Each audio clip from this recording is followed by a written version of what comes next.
Hi there, this is Colin McGarry walking D-Day, and today we're looking at the landscapes of the terrain of D-Day and the Battle of Normandy. Now, many people I bring to visit the beaches, they have the preconceived idea that Omaha Beach had sheer cliffs behind it. Now there are sheer cliffs at each end, there's cliffs here, but along the beach itself there aren't cliffs but bluffs. Now this is the only beach like this. Of the 5 beaches, this was the only one that had this 100-foot bluff behind it and sheer cliffs at each end. Now behind the length of the beach, 4 miles long, there were bluffs, 100-foot bluffs, so not sheer cliffs. Men could scramble up them. Neither tanks nor vehicles could get up the bluffs, they had to go up the valleys. At this end of the beach, which is the western end, there was this road, plus houses. This is where the 29th Division landed. The far end of the beach, the 1st Division landed there. There's no road and no houses, so slightly different. And that's where the American cemetery is.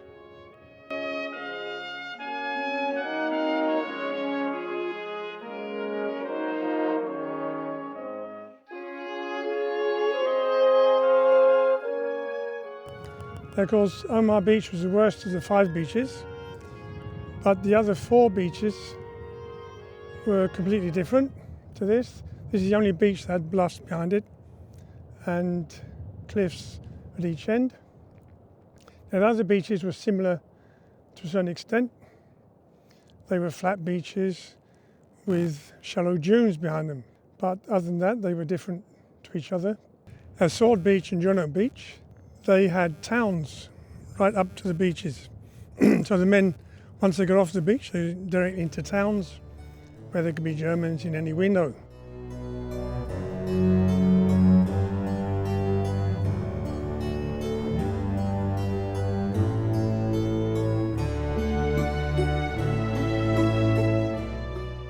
Gold Beach and Utah Beach was similar in a way. Behind the dunes there was the marshy area. And behind Gold Beach it was 300 yards. Behind Utah Beach it was 3 miles. And that had been flooded by Rummel.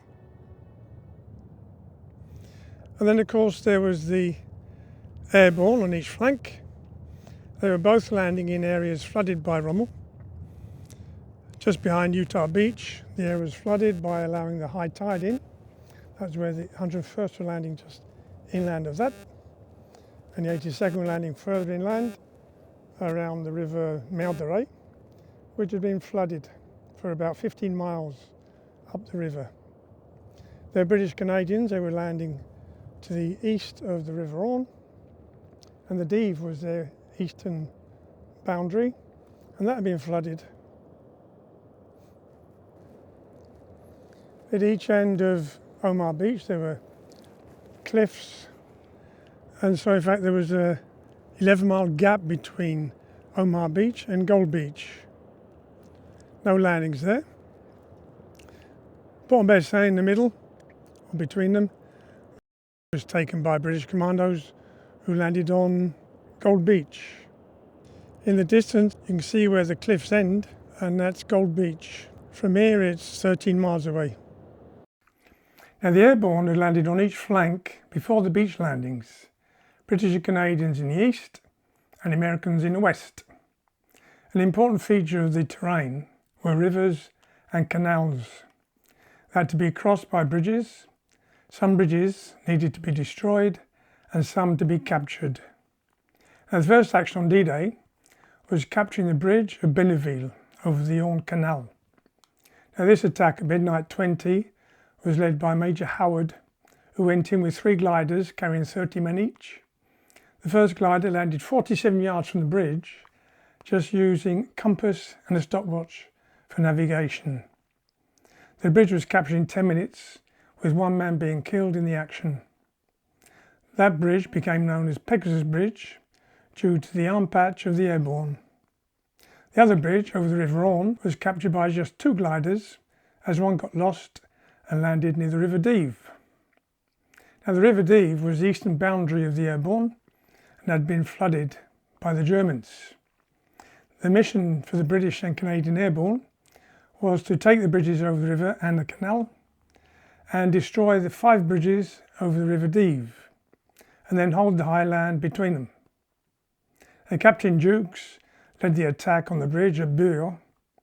The airborne men let the farmer get a herd of cattle across before blowing it up. Major Ozevier was given the mission to blow the bridge at Troarn. He and his men landed far off course. They commandeered a jeep with a trailer from some medics. To get to the bridge, they had to drive through Troarn.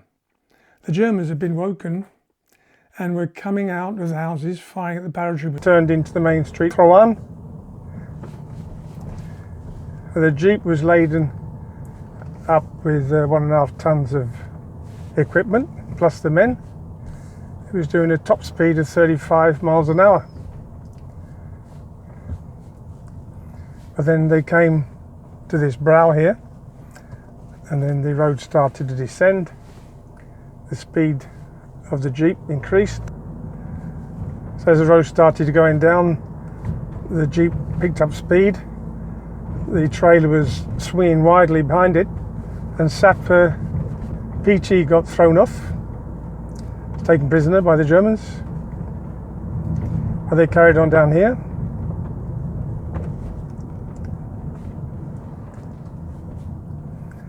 Now there's a bridge over a stream here, but this isn't the one they blew up. This isn't the Divet, it's the Canal d'Orsat.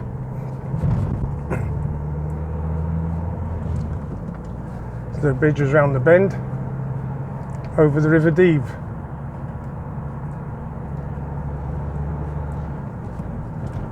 But they got to the bridge and blew it.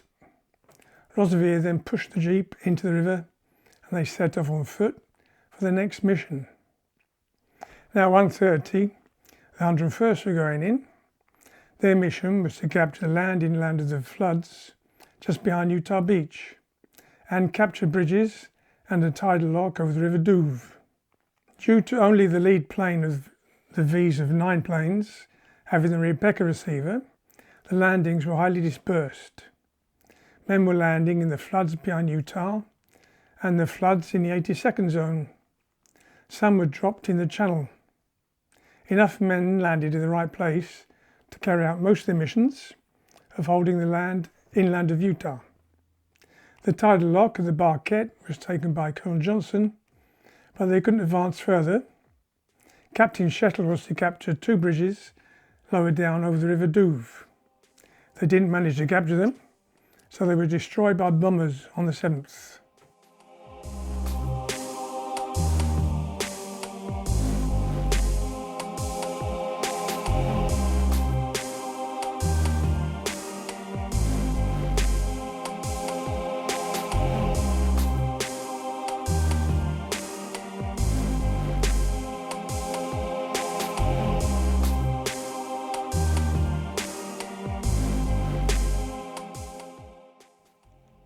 The 82nd were landing an hour later. They were to capture Graignes and 2 bridges over the River Merville. The tidal lock that Colonel Johnson had captured had been blocked off to make the river flood for over 10 miles. At Chef du Pont there was a bridge over the Merville, a tributary of the River Douve. This had to be captured. It was captured on the 6th, but German artillery on an island in the floods stopped any advance till the 9th, when the artillery of the 90th Division arrived to get rid of the German artillery. A few miles up the river was the bridge at La Fierre. That was the objective for Captain Dolan of the 505th. His group had many men added on to help, but this puny bridge was a stiff nut to crack. Colonel Timms had taken the other side of the causeway, but was now held up in an orchard in the northwest of La Fierre. A local told him that there was a track just below the surface of the floods. Tim sent a messenger across to meet General Ridgway, who sent a battalion of glider men back across the sunken lane to attack the Germans from the rear. Now that didn't work out, so a direct assault across the causeway finally took the bridge on the 9th. Taking the bridge cost over 500 casualties, including over 250 killed. 150 paratroopers and glider men landed up in an isolated village of Graignes in the middle of the marshes southeast of Carentan. They lived in peace, fed and housed by the locals for a few days. A patrol attacked some Germans, and then the Germans knew that there were Allied troops in the village. They attacked it on the 11th, leading to a massacre of some civilians and paratroopers. It wasn't only the Airborne that came up against floods. The River Our that runs through Bayeux goes towards the sea, as rivers do, but then it comes up against the cliffs that run from Arromanches to Omaha Beach. In normal times, the river goes down a sinkhole and comes out the bottom of the cliffs at Port-en-Bessin. But after heavy rain, the river turns left and goes over 15 miles to Isigny. That river was flooded by blocking off the mouth of the Our.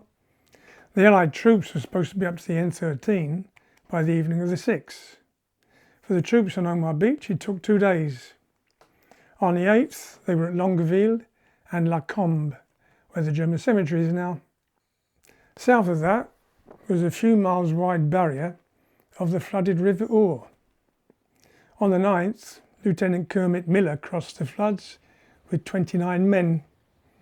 They were from Chesapeake Bay, so familiar with marshes. They attacked some Germans in a building pointed out to them by a local. The Germans were relaxed, thinking that the floods protected them. Miller's men suffered some casualties. After a night's rest in a barn, they recrossed the floods with the wounded and some prisoners. Anybody who's read anything about D-Day will have heard of the Hedgerows. West of Bayeux, the landscape is made up of small fields surrounded by hedges. The French have a generic name for that, le bocage. Some of these hedges can be 800 years old. Some are only a few hundred years old. When man started agriculture, whole villages would work fields together. In the 11th century, times were relatively prosperous and peaceful. There was a population explosion. Families started making their own farm and would plant a hedge to mark their land.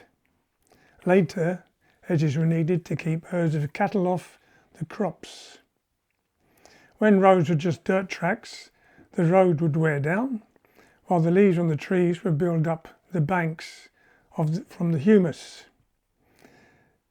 Today, hedges are trimmed by tractors with a flail. In 1944, they would be a lot thicker. The hedges are a barrier to tanks. If a tank tries to go through a hedge, the nose goes up in the air, exposing the underbelly, which wasn't armour plated. The tank would also be pushing up the trees instead of pushing across to push them over. In July, Sergeant Mullin devised a system to overcome this problem. More about that later. Now, fields tend to be bigger now than in 44, but in some places there are fields as small as they were then. The paratroopers were landing in the Bocage area, if they didn't land in the floods. Gliders came in after. They had to land in small fields surrounded by hedges. Now, a machine gun could be behind any hedge. The worst way to go into a field was through the gateway. If there was a machine gun the other side, it would be trained on the gateway. Cows could be a friend or foe in these fields. Being curious, they would go up and sniff out the hedge where a machine gun crew was. But if you were trying to get through a hedge discreetly, they could come up and sniff you out as well. A narrow lane between fields will have a hedge on both sides. The lane might be wide enough for a jeep, but not a tank. Combat in the hedgerows was essentially infantry against infantry. Now, the British and Canadian sectors were principally on the plain of Caen. What we see above ground depends on what's below ground. The plain of Caen is a limestone plateau. The stone of Caen was famous across Europe in the Middle Ages for buildings. Westminster Abbey was built with Caen stone, as was Dublin Cathedral. The lobby of the Empire State Building is faced off with Caen stone. There is still a quarry exploiting Caen stone south of Caen. The galleries of these mines and quarries were used by the civilians as shelters during the battle. The limestone plateau drains easily, so trees don't grow too well. This landscape is very open. West of Bayeux, the limestone dips and is covered in clay, which retains water, so more trees and hence the bocage. Now, at first sight, the plain of Caen looks easy to advance across, being open with few trees, but advance was difficult for the opposite reason that the hedgerows were difficult. You could be seen from miles away. The dreaded 88mm gun had a maximum range of 12 miles. It was accurate to 7 and could knock out a tank at 1.5 miles. The highland between the Orne and the flooded Dives became the front line for the British Airborne and the commandos till August. Bavant Wood was no man's land. Both Germans and British would send in patrols to make sure the other side wasn't installed in it. Now, rivers impeded progress. Another barrier was hills. Holding hills also gave a tactical advantage. Hills were referred to by their height in metres. There were several hill 30s. One was near Pickerville, where Colonel Shanley held out for 3 days, from the 6th of June. Another hill 30 was just southwest of Carentan, taken by the 501st. The highest hill in an area wasn't necessarily the most strategic. Stanley Hollis was the only soldier to win Victoria Cross on D-Day. He was with the Green Howards and attacking Hill 103 near Audria, south of Bayeux. Hill 103 was taken without too much resistance. The lower Hill 102 was the next objective. Surprisingly, the Germans held on to that hill tenaciously. A machine gun team was holding up Hollis's advance. Stan Hollis realised that there was a machine gun just up there where the lane bends with 2 Germans operating it, and it was holding up the advance. Now, these Germans were operating the machine gun in the reglementary fashion, firing a short burst. They were in a pit up there, so they pop up, fire a short burst, then pop down, then pop up, fire a short burst, and then pop down again. Now, this was the way to use an MG42, which they had. You might know it has a firing rate of 1,200 rounds a minute, which seems pretty impressive. But if you fire it non-stop, in 40 seconds you've emptied the belt of 800 rounds. So the way to fire it was short burst, stop, short burst. It also stopped the barrel from getting red hot. So they were operating the machine gun like this. And Hollis thought 2 Krauts with a machine gun aren't going to hold up a whole battalion. And he thought, the next time they pop up, I'm going to throw a grenade at them. So he looked in his ammunition pouch for a grenade, and there was just a pair of socks in there. So he asked his men for a grenade. They gave him one. And so the next time the men popped up to fire the machine gun, as they were popping down, Hollis launched the grenade, and they saw it coming. Now, as soon as he threw it, he realised he had to pull the pin out. Now, most men would just hang on and try again next time, but Hollis, he thought, well, they don't know the pin hasn't come out, and so he ran straight after it, and he got to the ditch where the 2 men were. They were crouching in the bottom waiting for the grenade to go off, and he shot them both, and the advance could carry on. Now, it wasn't obvious from the map, but Hill 102 gave a view right across to Caen, making it more important than Hill 103. Hill 112 was just west of Caen and gave a commanding view over Caen. German commander SS Obergruppenführer Paul Hauser remarked, He who holds Hill 112 holds Normandy. Hill 112 was the objective for Operation Epsom, which was launched on the 26th of June. The attacking troops had to cross the River Odon. The Argylls of the 15th Division advanced using classic fire and manoeuvre tactic. The bridge at Tourmanville was captured intact. There's a monument there to mark their exploit. The next bridge along the river at Gaverous was captured unopposed. A fierce fighting across the northern slopes of Hill 112 were reminiscent of World War I. The hill was taken, but a rapid German counterattack repulsed the British. It remained a no man's land till early August, when the British took it, after Caen had been taken in Operation Cobra. Now, Saint-Lô was supposed to be taken by D-Day +10. After a slow start on Omaha Beach, the troops advanced 2/3 of the way to Saint-Lô in 10 days. They were fighting through the densest hedgerow country. There are hedges in England, but the men weren't prepared for what they found in Normandy. They had to learn as they advanced. A system to get through the fields was developed. Having got across a field, they would be up against a hedge, with a field the other side, and beyond that, another hedge, with machine guns in. Now, tanks would fire into the far corners of the next field, where machine guns would be. Mortars would lay down a smoke screen in the field. The infantry would get through the hedge to attack the far hedge. While they were doing this, a tank would ram a spike into the near hedge bank, making a hole for the engineers to put explosives in. This would blast a hole in the hedge, allowing tanks to get through to back up the infantry. As I said, it was a foolproof method, but there would be casualties each time. Now on this drive towards Saint-Lô, the River L was an obstacle. Near St Margaret Dell, there were 2 bridges which would be heavily defended. The decision was made to cross away from the bridges. The L could be jumped over by a fit man, but it was not going to be that easy. The Germans had the whole bank covered and the hedges from where the 115th were going to start from. The attack started at 5 a.m. on the 12th of June after an artillery barrage. In an hour, nobody got to the river. It took 3 attacks before a group of men were at St Clair d'Elle, just south of the L. Then the 29th were put into active resistance.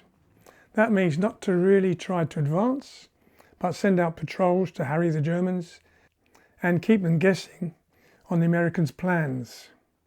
This was because Bradley had decided that Cherbourg was the key objective for the near future. So everything coming in across the beaches went towards the drive on Cherbourg. Cherbourg was the objective for Utah Beach. It was to be taken in 10 days, so it could be used to bring in supplies. It actually took 3 weeks. A lot of the Cherbourg Peninsula was bocage, but towards Cherbourg the landscape was more open, but with several ridges which formed good lines of defences for the Germans. Overlooking Cherbourg was Mont. It was 170 metres high. The French had built a fort on it to protect against the centuries-old enemy, England. The Germans used it and also built some casemates dug into the cliff face. The Americans couldn't get into the casemates from inside the mount or climb up to them. They decided to lower explosives down from the summit so they would explode at the level of the casemates. Von Schlieben surrendered on the 26th of June.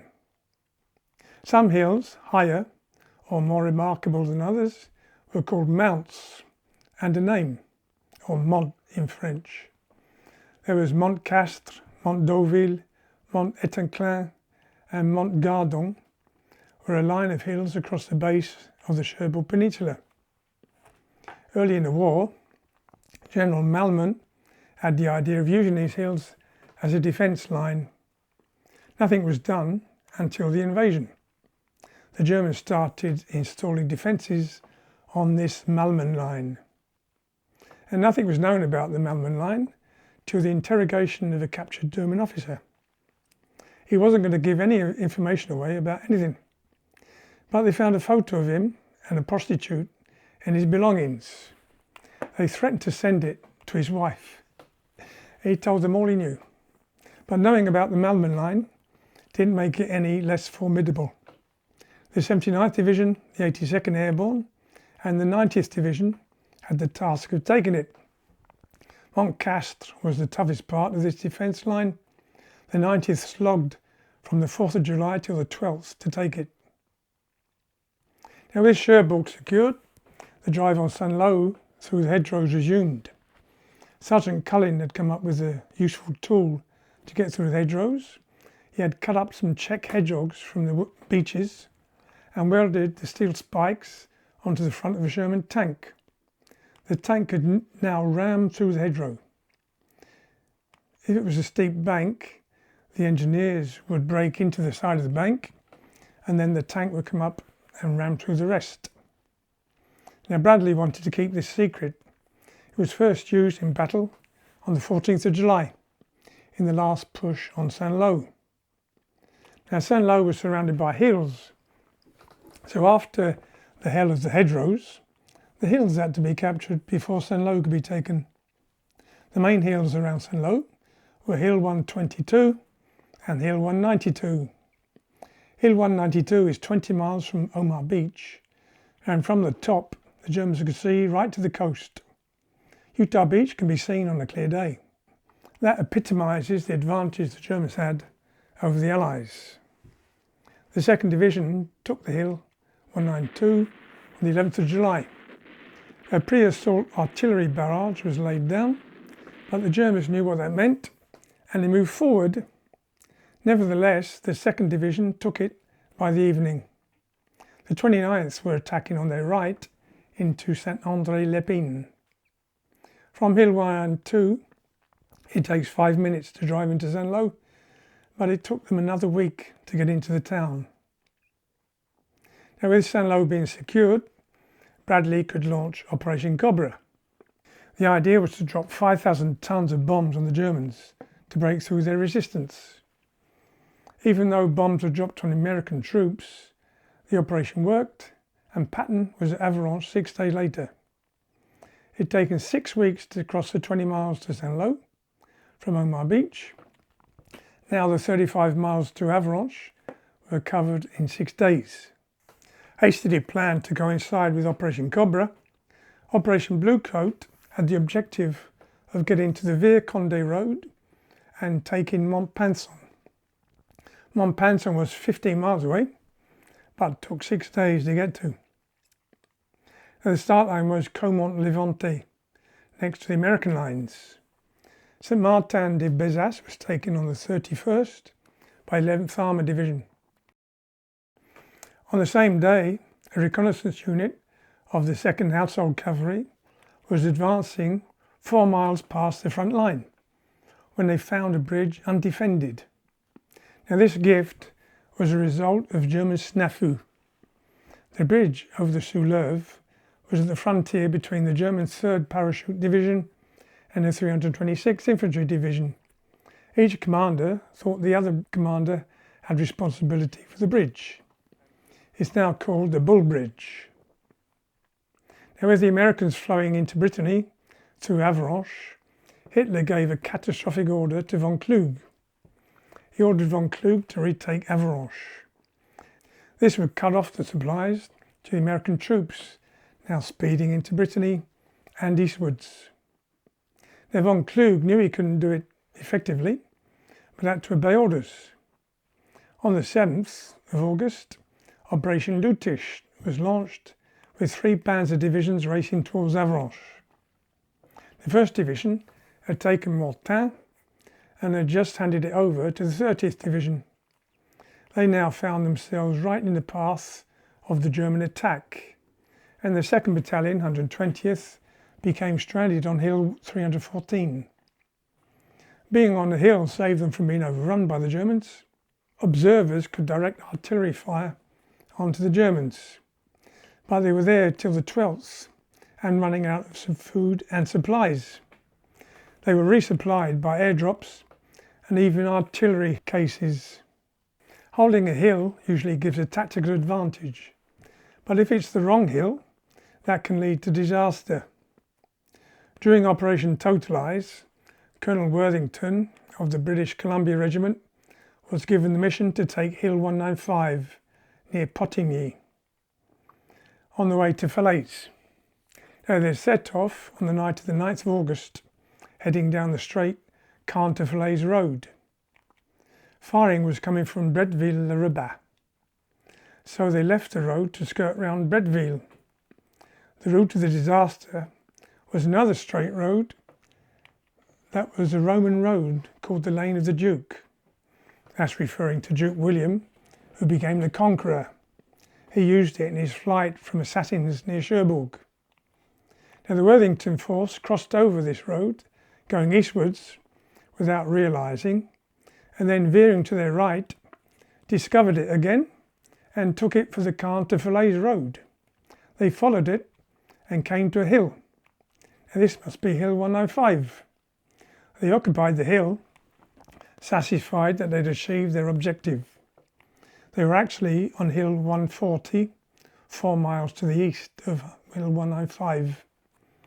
What was worse is that they were on a hill just vacated by panzers that had gone out on a patrol. Mistakes compounded. They were attacked by panzers. They were strafed by the RAF, as the pilots didn't expect Allied tanks to be there. Polish armoured happened to approach and tried to relieve them, but repulsed. No information was sent back to headquarters as to their real positions. A few men finally managed to break out, but the main group was annihilated. If their true position had been relayed to HQ, this mistake could have turned into a breakthrough. The infamous Kurt Meyer had witnessed this action from Mont overlooking Devil's Breach. With Operation Bocage failing, the Germans now started retreating. 100,000 men were being trapped in this pocket, which became known as the Falaise pockets. The Canadians and Poles had advanced to Saint-Lambert by the river Dives. The Poles were on Mont and the Canadians were northwest. The main options for the Germans to get out had narrowed down to the bridge at Saint-Lambert and a ford at Moisy. The river Dives, which formed the eastern flank of the Airborne, is quite narrow here. An athlete could jump over it, but vehicles can't cross it, not even a tank. The banks are steep and a tank would just get jammed. The only option was the bridge or the ford. Once across the bridge, they had to run the gauntlet of the corridor of death. The Poles were firing from the high ground on the right and the Canadians from the high ground on their left, and Allied aircraft were constantly attacking them. It was a desperate retreat for the Germans, but not completely disorganised. The German commanders used the Gouffin forest near Tournai-en-Dives to shelter their troops and wait their turn to run the gauntlet. The forest helped hide them from the incessant Allied aircraft attacks. The Falaise pocket closed on the 21st of August, which marked the end of the Battle of Normandy. The vehicles breaking down or running out of fuel on the way to the ford formed a funnel-shaped area of wrecks which took 15 years to clear away. Thanks for watching to the end. One of these videos should interest you, or perhaps both of them.